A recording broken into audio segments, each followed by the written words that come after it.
Today, I will show you how to check if a website is safe or a scam.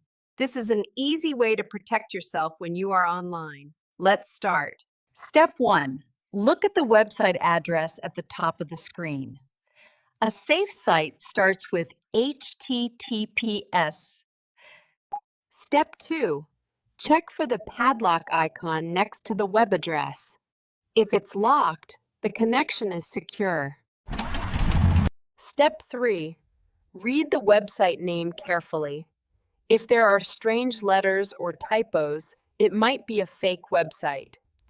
Step 4. Be careful with pop-up ads or messages that promise big prizes. If it sounds too good to be true, it usually is. Step 5. If you're unsure, search the website name plus the word scam or reviews. People often share warnings online.